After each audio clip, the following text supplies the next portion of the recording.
खबर रीवा से है, जहां स्वर्गीय श्रीयुत निवास तिवारी जी की तीसरी पीढ़ी सिद्धार्थ तिवारी को त्योंतर की जनता ने सौंपी राजनीति की विरासत।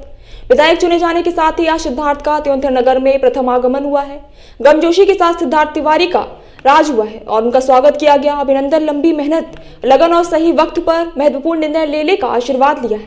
आखिरकार सिद्धार्थ तिवारी राज को त्योंतर विधायक के फल स्वरूप ही मिल गया और त्योंतर की जनता जनार्दन ने युवा जोश और युवा नेता के रूप में त्योंतर क्षेत्र के विकास के लिए उन्हें चुन लिया है। विधायक चुने जाने पर आज सिद्धार्थ तिवारी का प्रथम त्योंतर नगर आगमन हुआ।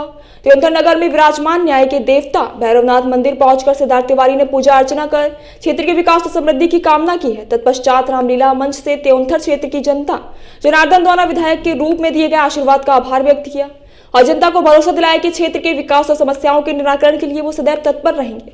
और मीडिया से चर्चा के दौरान तमसा आरती घाट पर पुल निर्माण की बात कही, मुख्यमंत्री से बात करने का भी भरोसा दिलाया है। इस दौरान नगर परिषद अध्यक्ष प्रतिनिधि विद्यासागर शुक्ला ने त्योंतर बाजार में बन रहे मंगल भवन के लंबे समय से बंद पड़े निर्माण कार्य को जल्दी शुरू करवाने की मांग नवनिर्वाचित विधायक से की है।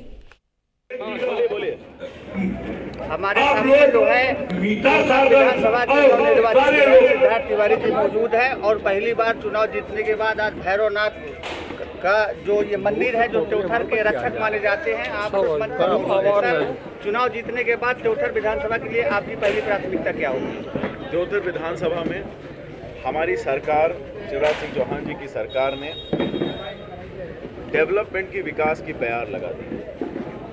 चाहे वो अस्पताल हो, चाहे आपके नगर पंचायत में सीएम राइज स्कूल जो आ रहा है वो हो, चाहे सड़कें हों, चाहे घूमा का इंडस्ट्रियल पार्क हो, चाहे आपकी पूर्वी की सड़क हो, चाहे आपकी नहर हो और लिफ्ट इरिगेशन हो, चाहे आपका चौरा घाट हो, इन सब कामों को पूर्ण रूपेण मुझे मूर्ति रूप देना है और नए काम लेकर के आना है। खासतौर से हमारे युवा साथियों के लिए मेरा पूरा प्रयास ये है कि किसी न किसी तरह का कोई ना कोई रोजगार का साधन त्योंतर में आए।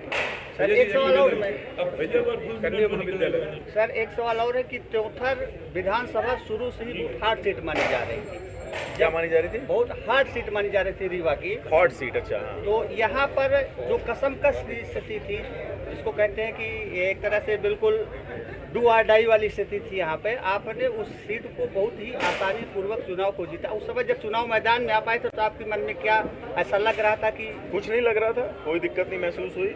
बहुत अपार प्रेम हमें मिल रहा था और वो प्रेम वोट में भी परिणित हुआ है। मेरे लिए लोगों के बीच में जाना और काम करना सिर्फ एक चुनाव नहीं है, मेरे खून की ये आदत है, हमारी ये शैली है कि हम सिर्फ लोगों के बीच में ही रहते हैं, उन्हीं के लिए काम करते हैं, इसके सिवा मुझे और कुछ आता नहीं। सर एक समस्या और त्योंतर की जो सबसे बड़ी चीज़ है कि ये व्यापारियों की नगरी है, यहाँ पर एक पुल की बहुत समय से मांग हो रही थी। हाँ, अभी उस संदर्भ में पुल की मांग हुई है, मेरे संज्ञान में वो आया है। मैं मुख्यमंत्री जी से उस पर बात करूँगा, पूरी कोशिश करूँगा वो आए, बने मेरे कार्यकाल में। बोलिए।